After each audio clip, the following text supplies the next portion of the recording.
السلام علیکم ورحمۃ اللہ وبرکاتہ، نحمدہ ونصلی علی رسولہ الکریم، اما بعد فاعوذ باللہ من الشیطان الرجیم، بسم اللہ الرحمن الرحیم، رب اشرح لی صدری ویسر لی امری واحلل عقدۃ من لسانی یفقہوا قولی۔ ان المنافقین، بے شک منافق، یخادعون اللہ، دھوکہ دیتے ہیں اللہ کو، وَهُوَ خَادِعُهُمْ، اور وہ دھوکہ دینے والا ہے ان کو۔ منافق اللہ کو دھوکہ دیتے ہیں، کیسے، کیا کرتے ہیں؟ دیکھیں کہ جب ہم آیت پڑھتے ہیں تو اس کو کوئی مطلب تو ہمارے ذہن میں آنا ہی چاہیے، یا نہیں؟ اگر نہیں آیا تو اس کا مطلب ہے کہ سمجھ نہیں آئی آیت۔ کیا کرتے ہیں منافق؟ اللہ کو دھوکہ دیتے ہیں، کیسے؟ کس چیز کو دھوکہ قرار دیا گیا ان کی؟ اندر ایمان سے خالی ہے اور صرف ظاہراً تین باتیں لکھی: ایمان، صلاۃ، زکوٰۃ کو ظاہری طور پر کرتے ہیں۔ ایمان، صلاۃ اور زکوٰۃ، یہ تین چیزیں قرآن سے اصل میں ثابت ہیں۔ ان میں دکھاوا کرتے ہیں۔ ایمان صرف دکھاوے کا، اندر کچھ نہیں۔ نماز صرف دکھاوے کی، اندر کوئی حقیقت نہیں۔ زکوٰۃ یا صدقات صرف ظاہری فائدے کے لیے، اندر کچھ نہیں۔ وَهُوَ خَادِعُهُمْ، اور وہ ان کو دھوکہ دے رہا ہے۔ یہ کیا ہے؟ اللہ منافقوں کو دھوکہ دے رہا ہے۔ کیسے؟ ڈھیل دے رہا ہے، ڈھیل دے رہا ہے۔ اور وہ ڈھیل کو کیا سمجھ رہے ہیں؟ سب اچھا ہے، کہ اللہ ہم سے خوش ہے، سب اللہ کا فضل ہے، سب ٹھیک ہے، ہم ہی ٹھیک ہے۔ دیکھیے ابھی ہم نے دیکھا نا کہ کوئی نقصان ہو تو ہم سوچیں ہم نے غلطی کیا کی۔ اب ایک اور طریقہ ہے کہ بعض اوقات ہم غلطی کرتے ہیں اور نقصان کوئی نہیں ہوتا۔ یہ جو چھوٹی چھوٹی آزمائشیں آتی ہیں نا، یہ بھی اللہ تعالیٰ ہمیں سبق سکھانے کے لیے ہم پہ ڈالتا ہے، تاکہ ہم دنیا میں ہی ٹھیک ہو جائیں۔ منافقوں پہ یہ نہیں آتی۔ منافق غلط کرتے بھی ہیں تو ان کی پکڑ کوئی نہیں ہوتی۔ لکھیے یہاں پر وَيَمُدُّهُمْ فِي طُغْيَانِهِمْ يَعْمَهُونَ، اور وہ کیا سمجھتے ہیں ہم تو بالکل ٹھیک کریں۔ تو یاد رکھیے کہ غلطی کرنے پر اگر دنیا میں کوئی پکڑ نہیں آئی، سب ٹھیک چل رہا ہے، تو یہ اللہ کی دی ہوئی ڈھیل ہے، اور پھر ایک دن وہ ایسا پکڑے گا کہ پھر کوئی چھڑا نہ سکے گا۔ وَلَا يُوثِقُ وَثَاقَهُ أَحَدٌ، اس جیسی پکڑ بھی کسی کی نہیں۔ وہ اللہ کو دھوکہ دے رہے ہیں دکھاوا کر کے، اور اللہ ان کو دھوکہ دے رہا ہے ان کو ڈھیل دے کے، اور وہ اس سے ناجائز فائدہ اٹھا رہے ہیں۔ وہ سمجھتے ہیں سب ٹھیک ہے۔ یہ کتنا عام سوال ہے نا، کتنا زیادہ ہوتا ہے۔ فلاں شخص اتنے غلط کام کرتا ہے اور وہ پھر بھی پھل پھول رہا ہے اور اس کی کوئی پکڑ نہیں ہے، اور ایک ہم ہے کہ ہر دوسرے دن کوئی مصیبت آئی ہوئی ہوتی ہے۔ تو پھر شیطان ہمارے دل میں کیا وسوسے ڈالتا ہے؟ تم ہی غلط ہو۔ ٹھیک ہے، اپنی غلطی سوچنی چاہیے، لیکن یہ نہیں سوچنا چاہیے کہ ہم نے جو دین کا رستہ اختیار کیا وہ رستہ غلط ہے۔ ذات کی غلطی تو ہو سکتی ہے، دین میں غلطی نہیں ہو سکتی۔ ہم میں قصور ہو سکتا ہے، دین میں نہیں ہے۔ اچھا ایک بات یہ کہ دھوکہ دینا کوئی اچھی بات ہے، پھر یہاں اللہ تعالیٰ کے لیے کیوں استعمال ہوا ہے؟ بات یہ ہے کہ کوئی آپ کو دھوکہ دے رہا ہو تو اس دھوکے کا مقابلہ جو ہے یہ قوت کی علامت ہے، یہ خرابی کی نہیں ہے۔ دھوکہ دینا اگرچہ بذات خود اچھی صفت نہیں ہے، لیکن جب مقابلے پر یہ لفظ استعمال ہو عربی میں تو یہ ذم کے معنوں میں نہیں استعمال ہوتا۔ دیکھیں نا، مومن ایک سراخ سے دو بار نہیں ڈسا جاتا، یعنی ایک دفعہ اسے کسی نے دھوکہ دے دیا، اگلی دفعہ وہ محتاط، جو اس کے ساتھ چال چل رہا ہے وہ جواباً اس کا توڑ کر رہا ہے نا۔ تو یہ جو کسی کی چال کا توڑ کرنا جو ہے یہ ذم ہے یا مدح ہے؟ ذم کا کیا مطلب ہے؟ یعنی برا ہے یا اچھا ہے؟ دیکھیے کسی کی چال کا شکار ہونا اچھا ہے یا چال کا توڑ کرنا اچھا ہے؟ جی اسی معنوں میں وَمَكَرُوا وَمَكَرَ اللَّهُ، چال کا توڑ ہے، اور یہ جو مقابلے میں آیا ہے یہ اللہ کی قوت اور قدرت کی دلیل ہے، یعنی درست جگہ پر استعمال ہوا ہے یہ لفظ، واللہ خیر الماکرین۔ لیکن یاد رکھیے کہ خادع کا لفظ جو ہے نا یہ صفت ہے، اللہ تعالیٰ کی صفات میں سے یہ نہیں ہے، یا ماکر جو ہے وہ اصل صفات میں سے نہیں ہے، یہ یہاں مقابلے کے طور پر آیا ہے۔ اچھا یعنی اس کا ایک سبب ہے، یہ بھی لکھیے، اس کا ایک سبب ہے، وجہ ہے ایک۔ وَإِذَا قَامُوا إِلَى الصَّلَاةِ، اور جب وہ نماز کے لیے کھڑے ہوتے ہیں، کون؟ منافق۔ قاموا کسالى، کیسے کھڑے ہوتے ہیں؟ سستی کے مارے، نماز ان پہ بڑی بھاری ہے۔ وَإِنَّهَا لَكَبِيرَةٌ إِلَّا عَلَى الْخَاشِعِينَ، سورۃ المومنون آیت 1۔ قد افلح المؤمنون الذین هم فی صلاتهم خاشعون، اور والذین هم علی صلواتهم یحافظون، آیت نمبر 9۔ سورۃ التوبہ میں بھی آتا ہے کہ یہ منافق نماز بڑی سستی سے پڑھتے ہیں، ولا یأتون الصلاۃ الا وهم کسالى، سورۃ توبہ آیت 54۔ اور نمازوں میں بھی سب سے مشکل نماز کون سی ہے ان پر؟ اثقل الصلاۃ علی المنافقین صلاۃ العشاء و صلاۃ الفجر، عشاء اور فجر کی نمازیں بڑی بھاری، وہ بہت مشکل لگتی ہیں۔ تو یہاں جو شخص نماز میں سستی کرے وہ کس کی مشابہت کر رہا ہے؟ منافقوں کی۔ دیکھیے سچا مومن تو وہ ہوتا ہے جو نماز کا نام سن کے خوش ہو جاتا ہے۔ اب نماز نبی پڑھ کے مجھے نہیں معلوم کہ آپ کا حال کیا ہے، میں نے جب اس کو پڑھا اور پڑھایا تھا، حقیقت میں زندگی میں پہلی دفعہ جسے کہتے ہیں نا نماز کا ایک لطف اور ایک خوشی اور ایک نماز کی جو ویلیو ہے وہ معلوم ہوئی تھی مجھے۔ ٹھیک ہے انسان بارہا پڑھتا ہے، قرآن میں بھی سب وہ اچھا وہ بڑھتا رہتا ہے تھوڑا تھوڑا ایک تعلق، لیکن اس کتاب میں جو کچھ یعنی بیان ہوا صحیح احادیث میں سے اس کی وجہ سے، اور پھر جو طریقہ اور پھر اس میں جو دعائیں اور جو ایک نماز کی جو سجاوٹ ہے، اس سے وہ نماز میں ایک اٹریکشن پیدا ہوئی نا، اور پھر اس کی صحیح پوزیشن پہ سجدہ کرنا، رکوع کرنا اور وہ سارے آداب کا خیال رکھنا جو ہے، یعنی کہ اس کے اندر ایک انجوائمنٹ بھی آ جاتی ہے نا، ایک خوشی کی بات بھی آ جاتی ہے۔ جب آپ کو طریقہ صحیح نہ پتا ہو تو وہ ایک الٹے طریقے سے کام کرنا بوجھ بھی محسوس ہوتا ہے۔ تو منافقین کو نماز بڑی بھاری لگتی ہے، وہی لا علمی اور ناسمجھی، دیکھیں نا پتہ چلے کہ فائدہ کتنا ہے تو کیسے بوجھ لگے پھر۔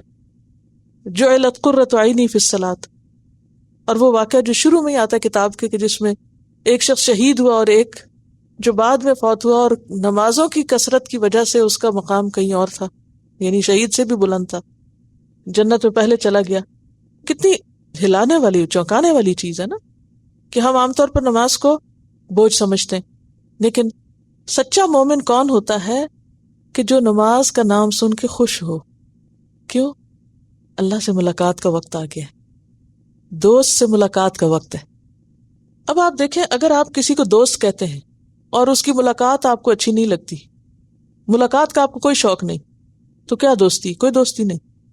دیکھیے دوست کا فون آ جائے یا دوست ملاقات کرنے آ جائے تو آپ کی کیفیت کیا ہوتی ہے؟ اسے دیکھ کے خوشی ہوتی، اور اگر آپ خوش نہ ہوں تو اس کا کیا مطلب ہے؟ کوئی دوستی نہیں۔ تو اذان ہو جائے اور نماز کا وقت آ جائے اور آپ کہ ہائے پھر اذان ہو گئی، تو یہ ایمان کی کمزوری کی علامت ہے، یہ خطرے کی گھنٹی ہے۔ تو مطلوب کیا ہے کہ نماز کا وقت انسان کو خوش کرے۔ شکر ہے دنیا کے جھنجھٹوں سے جان چھوٹے گی، تھوڑی دیر ریلیکس کریں گے، ہاتھ منہ دھو کے فریش ہو کے، اور جو غم غصہ اور ادھر ادھر کی غلطیاں وہ ساری دھوئیں گے جا کے۔ جس کو گناہ بوجھ لگتے ہوں وہ تو شکر کرے کہ نماز کا وقت، بالکل یہ ایسے ہی نہیں جیسے کسی کو گندگی سے نفرت ہو تو وہ نہا کے فریش ہو جاتا ہے۔ آپ نے دیکھا ہوگا کتنا فطرت میں چھوٹے بچے بھی نہا کے خوش ہو جاتے ہیں، وہ بھی انجوائے کرتے ہیں نہانے کو۔ تو آپ نے 5 نمازوں کو 5 دفعہ نہر میں نہانے سے تشبیہ دی، تو کیسے نہیں بندہ مومن خوش ہو سکتا؟ لیکن جس کو پتہ ہی نہیں نماز کے فائدوں کا، علم ہی نہیں، سمجھ ہی نہیں، اس کے لیے پھر نماز کیا ہے؟ بوجھ۔ اصل میں نا لا علمی منافقت کو جنم دیتی ہے، علم کا نہ ہونا ناسمجھی منافقت کو جنم دیتی ہے۔ یہ جو قرآن پاک میں آتا ہے نا جاہد الکفار والمنافقین، منافقوں سے جہاد کرو، تو وہاں قتال کا معنی نہیں ہے، علم کے ساتھ، یعنی انہیں کچھ سکھاؤ، انہیں شعور دلاؤ۔ جب شعور آئے گا تو وہی چیزیں جو کل تک بوجھ لگتی تھیں آج کیا ہو جائیں گی؟ آج مزے کی چیز ہو جائیں گی۔ وَإِذَا قَامُوا إِلَى الصَّلَاةِ قَامُوا كُسَالَىٰ۔ اب آپ دیکھیں اگر کسی کو قرآن کا ترجمہ سمجھ نہ آتا نا تو اس کو تلاوت لگا دیں تو کیا ہوتا ہے؟ وہ کہتا ہے اس کو بند کرو، یہ کیا تم نے، اس کو دلچسپی نہیں ہو سکتی۔ لیکن جب سمجھ آنے لگتی ہے تو تلاوت کیسے لگتی ہے؟ پھر ہر چیز سے غافل ہو کے بندہ سارا دھیان ادھر چلا جاتا ہے۔ تو سمجھے بغیر قرآن پڑھنا اور سمجھ کے پڑھنا، سمجھے بغیر نماز پڑھنا اور سمجھ کے پڑھنا بہت فرق ہے۔ اسی طرح اگر آپ کو قرآن صحیح رواں نہیں پڑھنا آتا نا تو آپ کو تلاوت بھی ایک بوجھ لگتی ہے۔ پھر بہت سے لوگ جو قرآن پاک صحیح نہیں پڑھ سکتے نا، ان کو پڑھنے کے لیے کہا جائے تو وہ خوف زدہ ہوتے ہیں۔ کیوں؟ کیونکہ انہیں پڑھنا نہیں آتا، بوجھ لگتا ہے ان کو۔ لیکن جب ان کو صحیح پڑھنا آ جاتا ہے تو وہ چیز ان کے لیے کیا بن جاتی ہے؟ انجوائبل، انجوائے کرنے لگتے ہیں۔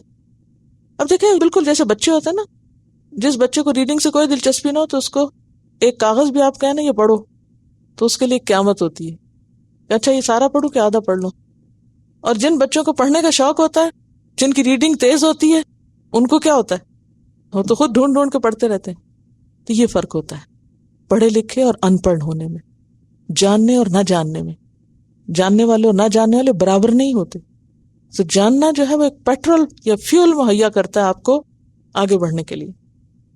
یہ منافق سستی کے مارے کیونکہ ان کو پتہ ہی نہیں کہ کیا فائدہ ہونے والا ہے ان کا. اگر انہیں پتہ چل جائے تو بھاگ بھاگ کے جائیں. وہ جیسے ایک حدیث میں آتا نا کہ لوگوں کو اگر یہ پتہ چل جائے عشاء اور فجر کی نماز میں کیا، تو وہ گھسٹ گھسٹ کے وہاں پہنچے، تب بھی پہنچے. تو منافقوں کو نہیں فائدہ پتہ نا، اس لیے اثقل الصلاۃ علی المنافقین صلاۃ العشاء و صلاۃ الفجر. اور اگر پڑھتے بھی ہیں یراؤن الناس، لوگوں کو دکھانے کے لیے، اچھا یہ دیکھ رہا ہے میں ذرا اچھی سی نماز پڑھ لوں، لوگوں کی نظر میں جچنے کے لیے، لوگوں سے جو عزت چاہتے ہیں. یہ بھی کتنی بے وقوفی کی بات ہے نا کہ انسان لوگوں کی نظروں میں بڑا بننا چاہے، لوگوں کو خوش رکھے.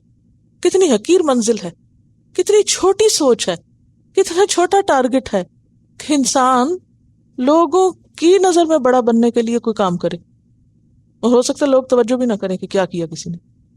ولا یذکرون اللہ، اور نہیں وہ یاد کرتے اللہ کو، الا قلیلا، مگر بہت کم. یہ بھی منافقت کی علامت ہے. منافق اللہ کا ذکر بہت تھوڑا کرتا ہے. منافق کو ذکر سے دلچسپی نہیں ہوتی، خواہ وہ نماز کے اندر ہو، خواہ وہ نماز کے بعد ہو، خواہ وہ نماز کے علاوہ ہو. وہ نماز کا سلام پھیرتے ہی فوراً مصلی لپیٹتا ہے، جان چھوٹی، فوراً اٹھا پھینکے اور چلو بھی شکر ہے بوجھ ختم ہوا، اب کریں ہم دنیا میں پھر گپ شپ، ادھر بات ادھر بات، یہ کام وہ کام. چائے کا کپ پینے میں گھنٹہ لگا دیں کہ کوئی وقت ضائع ہونے کی پرواہ نہیں. ایک نماز کے لیے کھڑے ہوں گے تو بس کس وقت یہ بوجھ سر سے اٹھ، کس وقت مصیبت ٹلے. تو اس کیفیت سے نجات مانگنی چاہیے. اس کا علاج پتہ کیا ہے؟ خوب قبولیت کے اوقات میں اللہ سے دعا کیا کریں کہ یا اللہ مجھے نماز کی محبت دے دے. دل لگا کے، جیسے اذان کے بعد دعا قبول ہوتی ہے نا، تو دعا مانگا کریں یا اللہ مجھے نماز کی محبت دے، یا اللہ نماز میری آنکھوں کی ٹھنڈک بنا دے. اور آپ دیکھیں گے کہ فرق پڑے گا انشاءاللہ، کیونکہ اللہ ہی دیتا نا سب کچھ. یعنی اگر آپ سمجھتے ہیں کہ ابھی تک آپ کے اندر نماز کی محبت نہیں آئی ہے، نماز کے لیے وہ شوق نہیں آیا، تو اللہ سے مانگ لے، ہر چیز اس کے ہاتھ میں. اور یہ جو یراؤن الناس ہے نا، دکھاوا کرتے ہیں لوگوں کو، یہ صرف نماز کے لیے نہیں ہے دکھاوا، نماز میں بھی دکھاوا اور نماز کے علاوہ بھی دکھاوا. تو منافقت کی ایک اور علامت کیا ہے؟ دکھاوا. منافق کو دکھاوے سے بڑی دلچسپی ہوتی ہے، ہر کام دکھاوے کا، ٹھیک ہے نا. یعنی ہر عبادت میں دکھاوا، صرف نماز میں نہیں بلکہ زکوٰۃ میں، صدقے میں، خیرات میں، نیکی کے چھوٹے سے کام میں، حتیٰ کہ کوئی چھوٹی سی کسی کی خدمت کی، کسی کے کام ہے، اس کو بھی خوب نشر کریں گے، خوب اعلان کریں گے اس کا. کیوں؟ اس کے پیچھے کیا نفسیات ہوتی ہے؟ یعنی چھوٹا سا کسی کا کوئی کام کیا، کسی کی مدد کی، خدمت کی، پھر خوب اشتہار دیا اس کا. کیوں دیتے ہیں؟ ایک ہی مصیبت ہے، لوگوں کی نظروں میں بڑا بننا، لوگوں سے عزت چاہنا، لوگوں کے سامنے جچنا. اسی لیے یہ سب گھٹیا ہتھ کنڈے استعمال ہوتے ہیں نا.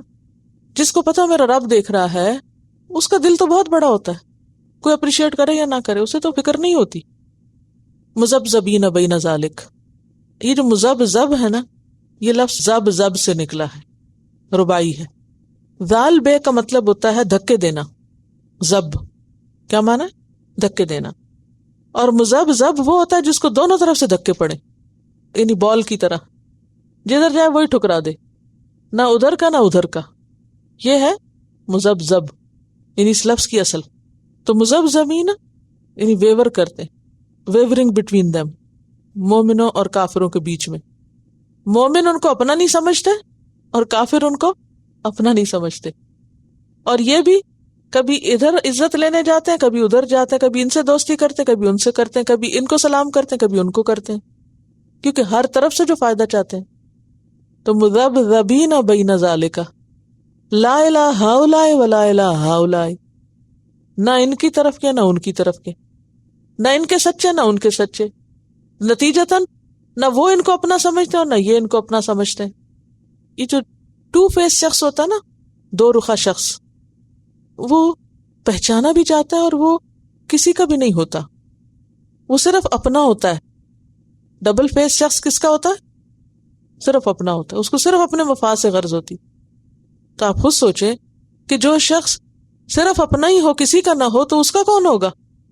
ہاں، اس کا بھی کوئی نہیں ہوگا.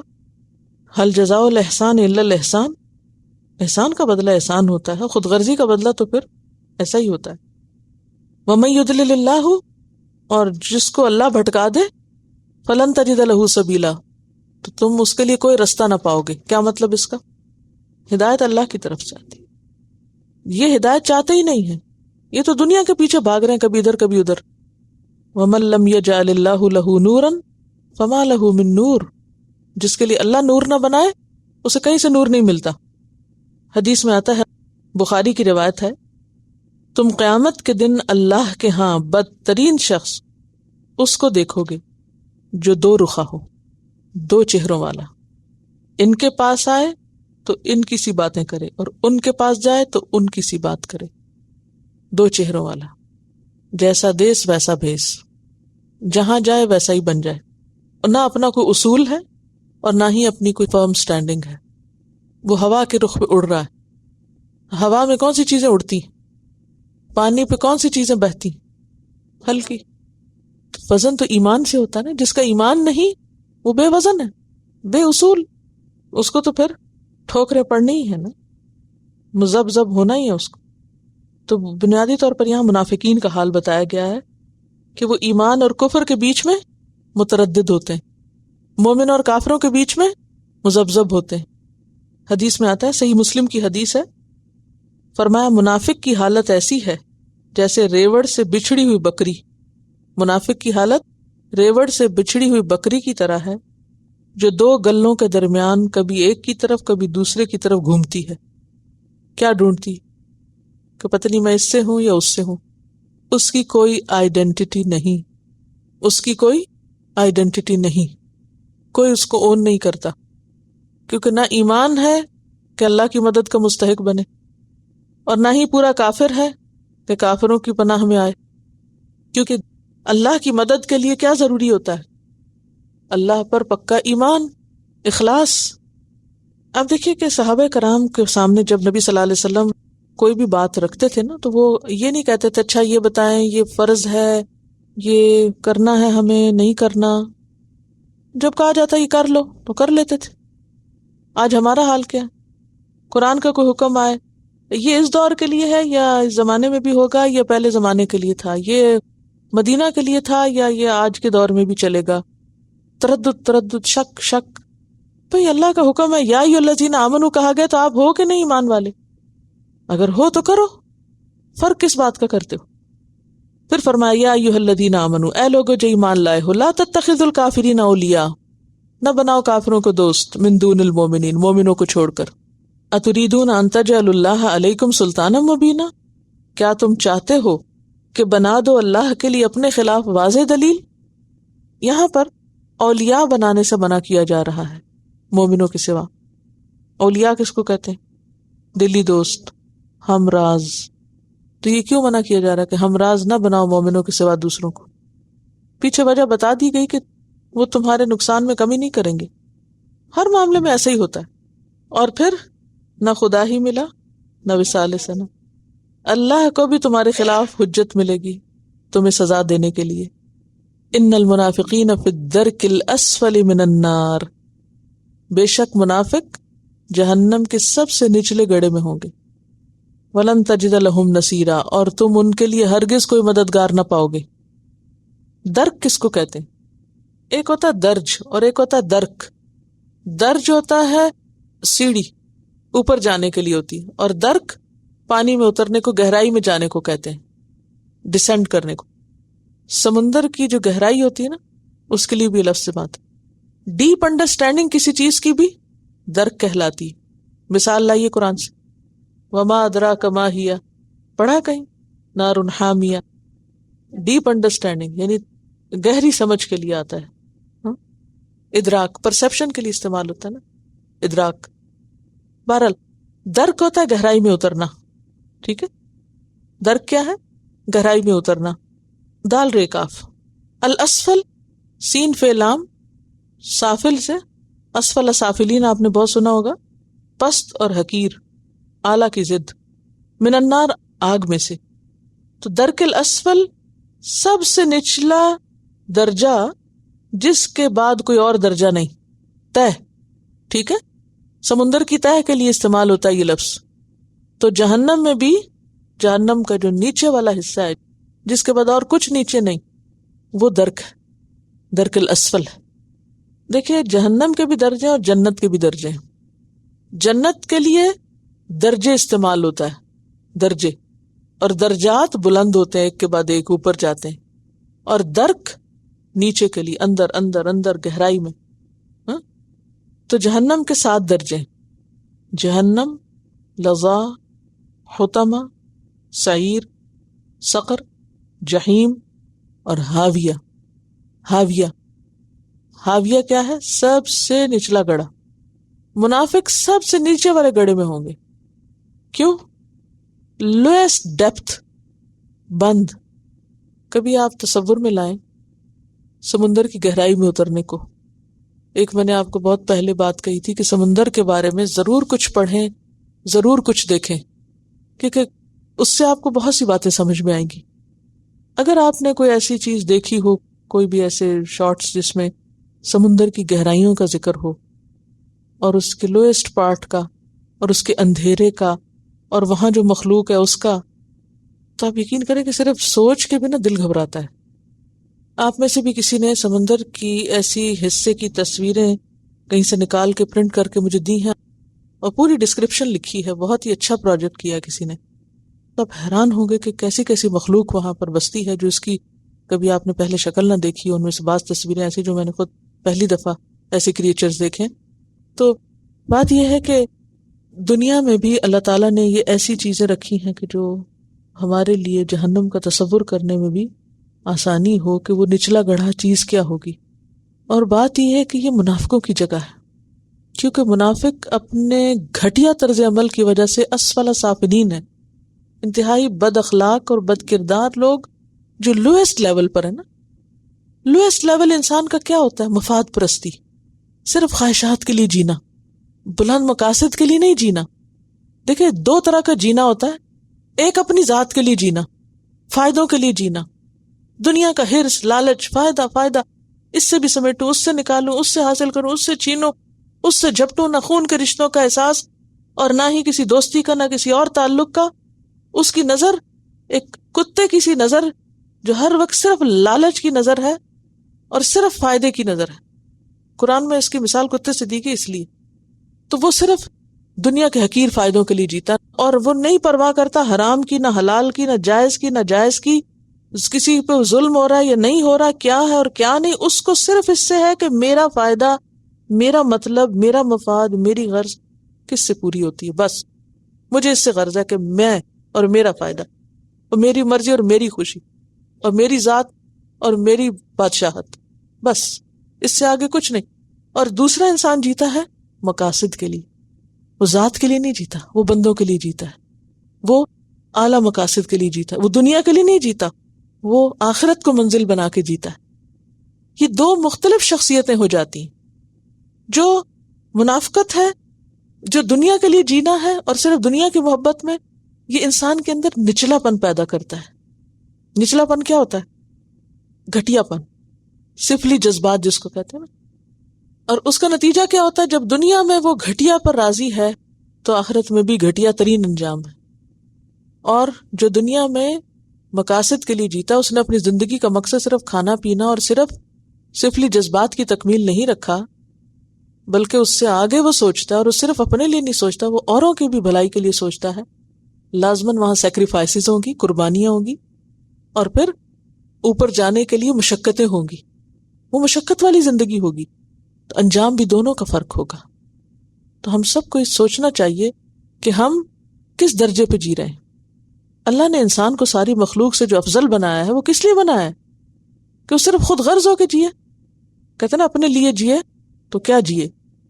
ان المنافقین فی الدرک الاسفل من النار ولن تجد لهم نصیرا. وہاں ان کو کوئی مددگار نہیں ملے گا، کوئی ہیلپر نہیں ملے گا، کوئی ان کو وہاں سے نکال نہیں سکے گا. اچھا ان کو کیوں نہیں مددگار ملے گا؟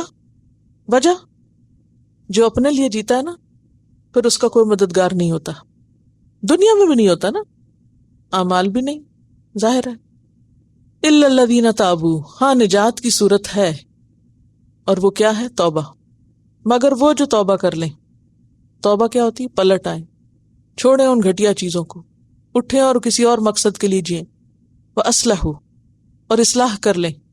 اصلاح کیا ہوتا ہے؟ اپنے آپ کو کریکٹ کرنا، کریکٹ دم سیلوز، اصلحوا۔ وَاعْتَصَمُوا بِاللَّهِ، اور اللہ کو مضبوط پکڑ لیں۔ کیا مطلب؟ کسی آیت سے وضاحت کریں اللہ کو مضبوط پکڑنے۔ وَمَن يَكْفُرْ بِالطَّاغُوتِ وَيُؤْمِن بِاللَّهِ فَقَدِ اسْتَمْسَكَ بِالْعُرْوَةِ الْوُثْقَىٰ وَاعْتَصَمُوا بِاللَّهِ وَأَخْلَصُوا دِينَهُمْ لِلَّهِ، اور اپنا دین اللہ کے لیے خالص کر لیا۔ کیسے؟ دلیل لائیں آیت سے، دین کو اللہ کے لیے کیسے خالص کرتے ہیں؟ دلیل لائیں۔ اسلمت وجہی للہ ومن اتبعنی، اور ایاک نعبد وایاک نستعین، یہ ہے اخلاص، صرف تیری عبادت، صرف تجھ سے مدد، یہ ہے اللہ پہ توکل، یہ اللہ کو مضبوط پکڑنا۔ مضبوط پکڑنا کیا ہے؟ ایاک نستعین، سب سے بڑھ کر اللہ کا سہارا ہو جائے، اور دین اللہ کے لیے خالص ہو جائے، صرف اس کی عبادت ہو، کوئی ریاکاری نہیں۔ اس میں ایک بڑی ہی خوبصورت بات ہے جو روایات میں آتی ہے کہ حضرت عیسیٰ علیہ السلام سے ان کے حواریوں نے پوچھا تھا کہ اس کا کیا معنی ہے، اللہ کے لیے خالص ہونے کا کیا معنی ہے، اپنے دین کو اللہ کے لیے خالص کرنا کیا ہے، مخلص ہونا کیا ہے؟ تو انہوں نے کہا اس سے مراد وہ شخص ہے جو اللہ کے لیے عمل کرے اور اس عمل پر لوگوں کی تعریف کو پسند نہ کرے، اللہ کے لیے عمل کرے اور اس عمل پر لوگوں کی تعریف پسند نہ کرے، یعنی اس کا شوق نہ ہو کہ کوئی میری تعریف کرے۔ ذرا جانچیں اس پر اپنے آپ کو۔ اخلصوا دینہم للہ، آج ہمارا حال کیا ہے کہ دین کے نام پہ کوئی کام کرتے ہیں، پھر فوراً کیا چاہتے ہیں؟ اب ہماری تعریف ہو، اور اگر تعریف نہیں تو ہم نہیں کر رہے آگے، آپ نے اپریشیٹ ہی نہیں کیا، ہمیں شکریہ بھی ادا نہیں کیا۔ اخلصوا دینہم للہ، اللہ کے لیے کام کر کے لوگوں کی تعریف سے بے نیاز ہو جائیں۔ کیوں بے نیاز ہو جائیں؟ کیونکہ اللہ تعالیٰ فرماتا ہے نا، میں شرکاء کی شرکت سے بے نیاز ہوں، جس نے میرے لیے خالص عمل کیا وہی قبول کروں گا، اور باقی انسان کے عمل اور اس کو چھوڑ دوں گا، جاؤ یہ جس کے لیے کیے تھے وہیں سے اجر لے لو۔ تو یاد رکھنے کی باتوں میں سے ایک بات کیا ہے؟ نیک عمل کر کے ہمیں لوگوں سے تعریف نہیں چاہنی، خواہش نہیں رکھنی۔ اب دیکھیں بہت سے لوگ محض اس لیے ڈسکریجڈ ہوتے رہتے ہیں، روتے رہتے ہیں کہ ان کے کام کی کسی نے تعریف ہی نہیں کی، کسی نے نوٹس ہی نہیں لیا، کسی نے پوچھا ہی نہیں۔ یہ مشکل آتی ہے نا لوگوں پہ، بہت پرابلم رہتی ہے۔ تو یہ پرابلم اپنے اوپر ہی پڑی رہتی ہے نا، خود ہمارا ہی راستہ روکتی ہے۔ جب ہم ڈسہارٹ ہوتے ہیں تو پھر کیا ہوتا ہے؟ آگے نہیں بڑھ سکتے، کام وہیں چھوڑ دیتے ہیں۔ تو مخلص وہ ہے، اخلصوا دینہم للہ، اس شخص کا دین یعنی عمل اللہ کے لیے ہے جو کام کرے اور لوگوں کی تعریف سے بے نیاز ہو جائے۔ آپ دیکھیں آج منافقین کے اس طرز عمل پہ بات ہے نا کہ وہ بندوں کے پاس جا کے عزت مانگتے ہیں، بندوں کی نظروں میں بڑا بننا چاہتے ہیں، اپنے آپ کو بڑی شخصیت ظاہر کرنا چاہتے ہیں، تو ہر وقت ایک مصیبت اور کشمکش میں مبتلا رہتے ہیں۔ یہ کتنی بڑی غلامی ہے نا یہ بھی، کہ انسان ہر وقت بندوں کے لیے اچھا بننے کی کوشش کرے۔ کس قدر مصیبت کی بات ہے۔ کیئر فری ہو، لوگوں کی غلامی سے آزاد ہو، جس کے لیے کر رہا ہے کر کے بے فکر ہو جائے، بس کوئی پوچھتا ہے پوچھے، نہیں پوچھتا نہ پوچھے، کیوں انتظار کرے کسی کے شکریہ کی؟ اس انتظار کی بجائے بہتر ہے کوئی اور کام کرے، کیونکہ وہ اتنا پسندیدہ عمل ہوگا نا جو صرف اللہ کے لیے ہوگا، وہ بڑے بڑے دکھاوے کے کام سے کہیں بہتر ہے۔ تو منافقت سے نکلنے کے 4 طریقے کون سے؟ منافقت سے نکلنا اس گڑھے سے نکلنا ہے، درکل اسفل سے نکلنا ہے۔ اس سے نکلنے کے لیے توبہ ضروری ہے، صرف زبانی توبہ کافی نہیں، اصلاح ضروری ہے، اپنے آپ کی کریکشن ضروری ہے، اپنی غلطیوں کا اعتراف ضروری ہے، پھر اللہ سے مضبوط تعلق ضروری ہے، وَمَن يَكْفُرْ بِالطَّاغُوتِ وَيُؤْمِن بِاللَّهِ، اور پھر اپنے دین کو اللہ کے لیے خالص کرنا ضروری ہے، اور دین سے مراد نیک کام، یہی دین ہے نا۔ دین کیا ہوتا ہے؟ فلاں دیندار ہے، کیا مطلب ہے اس کا؟ اچھے کام کرتا ہے، یعنی جو بھی اچھے کام کرے پھر انسان کس کے لیے کرے؟ اللہ کے لیے۔ فَأُولَئِكَ مَعَ الْمُؤْمِنِينَ، یہ لوگ ہیں مومنوں کے ساتھ۔ اب نکل آئے منافقت سے، ان 4 باتوں سے۔ وسوف یؤتی اللہ المؤمنین اجرا عظیما، اور ان قریب دے گا اللہ مومنوں کو اجر بہت بڑا اجر دے گا۔ اجر کا لفظ کہاں سے نکلا ہے؟ اجرت سے۔ ثواب کو اللہ تعالیٰ اجرت بتا رہے ہیں، حالانکہ ثواب کیا ہے؟ اللہ کا احسان ہے۔ اجرت کیا ہوتی ہے؟ کوئی کام کر کے اس کے عوض کچھ ملے، کوئی پیسے ملے۔ جو کچھ جنت کی شکل میں ملے گا، کیا وہ ہمارے اعمال کا عوض ہوگا؟ نہیں۔ بندہ ساری زندگی بھی سجدے میں پڑا رہے، کر ہی نہیں سکتا وہ عمل جس سے جنت ملے اس کو، تو یہ اللہ کا احسان ہے۔ لیکن اللہ کی کرم نوازی دیکھیے کہ وہ اس کو اجر یعنی اجرت قرار دے رہے ہیں کہ تمہاری اجرت ہے یہ جو تم کر کے آئے ہو، اجرن عظیما، اور وہ اجرن عظیم جنت ہے، لیکن دنیا میں بھی اللہ تعالیٰ اس کا بدلہ دیتا ہے۔ تو گویا خلاصہ کیا ہے کہ ان 4 خصال کے بغیر مومن نہیں شمار ہوتا بندہ، یا مومنوں کے ساتھ نہیں ہوتا۔ اور آخری آیت اس بارے کی، ما یفعل اللہ بعذابکم، اللہ تم کو عذاب دے کے کیا کرے گا؟ اللہ کو کوئی شوق نہیں تمہیں عذاب دے، استفہام انکاری ہے۔ ان شکرتم وآمنتم، اگر تم نے شکر کیا اور تم ایمان لائے، تو گویا 2 صفات ضروری ہیں۔ کون سی؟ شکر اور ایمان۔ کس کے لیے؟ عذاب سے بچنے کے لیے۔ جب تک کسی بندے کے اندر 2 چیزیں پائی جائیں گی، نمبر 1 ایمان اور نمبر 2 شکر، وہ عذاب سے بچا رہے گا۔ اور شکر کیا ہوتا ہے؟ پیچھے پڑھ چکے ہیں، اعتراف نعمت، نعمتوں کی قدردانی، نعمتوں کو ضائع نہ کرنا، نعمتوں میں ناشکری نہ کرنا۔ وَكَانَ اللَّهُ شَاكِرًا عَلِيمًا، اور ہے اللہ قدردان، اپریشیٹو، بہت جاننے والا، تھوڑے عمل پہ بہت بڑی جزا دینے والا ہے، یہ ہے قدردان۔ دیکھیے 2 طرح کے لوگ ہوتے ہیں نا، کچھ وہ لوگ ہوتے ہیں آپ ان کے لیے چھوٹا سا بھی کوئی کام کریں نا تو ان کا رویہ کیا ہوتا ہے؟ بہت شکر ادا کرتے ہیں، بہت قدردان ہوتے ہیں، اپریشیٹ کرتے ہیں، سامنے بھی اور پیچھے بھی۔ اور کچھ لوگ ایسے ہوتے ہیں کہ جن کے لیے آپ سب کچھ بھی کریں نا تو کبھی خوش نہیں ہوتے، ٹھیک ہے؟ لہٰذا ایک تو بندوں کی غلامی سے نکل جائیں، کسی انسان کے لیے نہ کریں، جزا اللہ سے چاہیں۔ اب آپ دیکھیں کہ اسی طرح کچھ بندے اللہ کی ہر نعمت پہ شکر کر رہے ہوتے ہیں، اور کچھ لوگ سب پا کے بھی رو رہے ہوتے ہیں ہر وقت، یہ نہیں ہے، وہ نہیں ہے، ایسا نہیں، ویسا نہیں۔ یہ 2 مختلف رویے ہیں۔ تو یاد رکھیے جو اللہ کے عذاب سے بچنا چاہتا ہے اس کے لیے کیا ضروری ہے؟ شکر گزار بن جائے۔ لئن شکرتم لأزیدنکم، شکر کرو گے اور نعمتیں دوں گا، اور اگر نہیں کرو گے تو انما بغیکم علی انفسکم، تمہاری سرکشی تمہارے اوپر ہی پڑے گی، اللہ کا کیا نقصان۔ سورۃ یونس آیت 23۔ یہ بہت خوبصورت بات ہے کہ 2 صفات کے ساتھ انسان عذاب سے محفوظ رہے گا۔ ایک تو اللہ کو مضبوط پکڑ لے، ایمان رکھے اس پر، اور دوسرے شکر کرتا رہے، ہر نعمت پر شکر کرتا رہے، اظہار نعمت زیادہ کرے بنسبت کس کے؟ انکار نعمت کے۔ انکار نعمت کیا ہے؟ کہ جو نہیں ہے بس اس کے پیچھے پڑا رہے۔ ایکچولی شکر جو ہے نا اپریسیشن ہے، اللہ کی نعمتوں کو اپریشیٹ کرنا، کسی کے احسان کو اپریشیٹ کرنا، یہ شکر گزاری ہوتی ہے، اپریسیشن۔ کچھ لوگ آپ کچھ بھی کریں وہ اپریشیٹ کرنا نہیں جانتے۔ اب ایک طرف کیا سکھایا گیا کہ کسی سے اپریسیشن مت طلب کرو، کسی کے اپریسیشن چاہنے کے لیے تم کوئی کام نہ کرو، اور دوسری طرف کیا ہے، دوسروں کو کیا سکھایا گیا کہ وہ اچھا کرنے والوں کو اپریشیٹ کریں۔ تو اگر یہ اصول ہم اپنی زندگی میں اختیار کریں تو کتنی خوبصورت زندگی ہو جائے۔ وآخر دعوانا ان الحمد للہ رب العالمین۔ سبحانک اللہم وبحمدک نشہد ان لا الہ الا انت نستغفرک ونتوب الیک۔